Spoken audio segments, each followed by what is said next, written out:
அனைவருக்கும் வணக்கம்.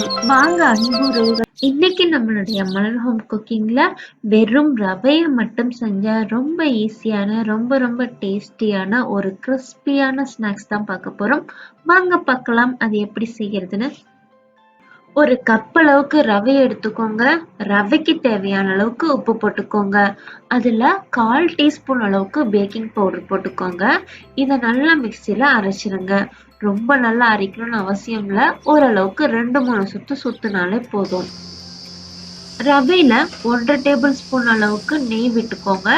நெய்க்கு பதிலா பட்டர், சீஸ், எண்ணெய் எது வேணாலும் விட்டுக்கலாம். இத மிக்சியை யூஸ் பண்ணி நல்லா மிக்ஸ் பண்ணிக்கோங்க. காரத்துக்காக ஒரு 5-6 மிளகு எடுத்துக்கோங்க. இந்த மிளகை ஒன்றும் பாதியமா அரைச்சிக்கோங்க. ரொம்ப நல்லா மிக்சியில அரைச்சிடக்கூடாது. அரைச்சி வச்சிருக்க எல்லாத்தையும் ஒரு பவுல்ல மாத்திக்கோங்க. இதுல கொஞ்சம் கொஞ்சமா தண்ணி விட்டு திக்கா பூரி மாவு மாதிரி பிசைச்சுக்கோங்க.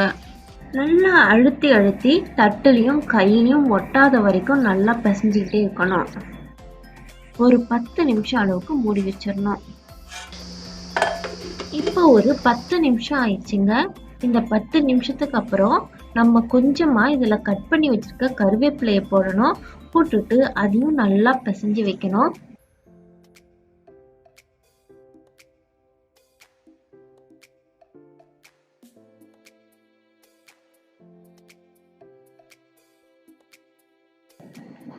பிசைஞ்சு வச்சிருக்க மாவுல இருந்து ஒரு நெல்லிக்காயை விட சின்னதா குட்டி குட்டி பால்ஸா நீங்க எடுத்துக்கோங்க.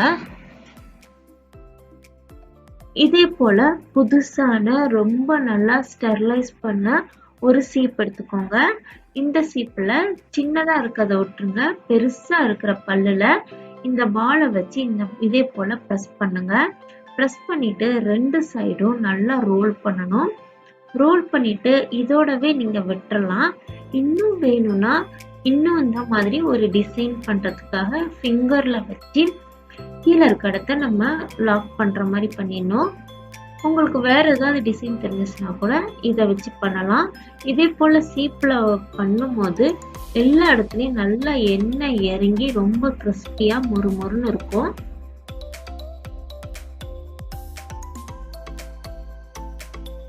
இப்போ நம்ம எல்லாத்தையும் இதே போல டிசைன் பண்ணி முடிச்சாச்சு.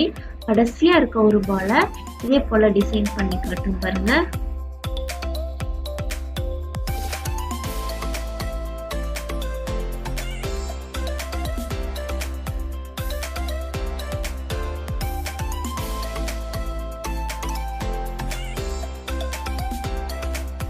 இப்போ ஒரு ஸ்டவ்ல கடாய் வைங்க.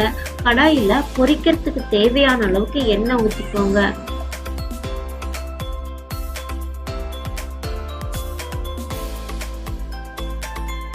எண்ணெய் நல்லா சூடானோடனே நம்ம பண்ணி வச்சிருக்க எல்லா டிசைன்ஸும் எண்ணெயில போட்டு பொரிச்சு எடுக்கணும்.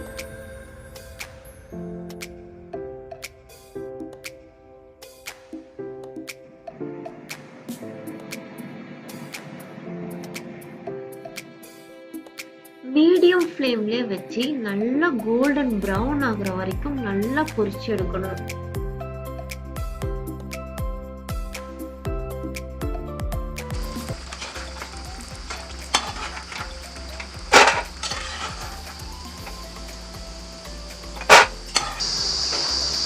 அவ்வளவுதாங்க, நம்மளுடைய சுவையான ஹேமாலினா பைட்ஸ் ரெடி ஆயிடுச்சு. இது சாப்பிடுறதுக்கு ரெடி ஆயிடுச்சு. இது பாக்குறதுக்கும் ரொம்ப வித்தியாசமான ஷேப்ல இருக்குங்க. அதே நேரம் சுவையும் ரொம்ப நல்லா இருக்கும். ஒரு தடவை ட்ரை பண்ணி பாருங்க.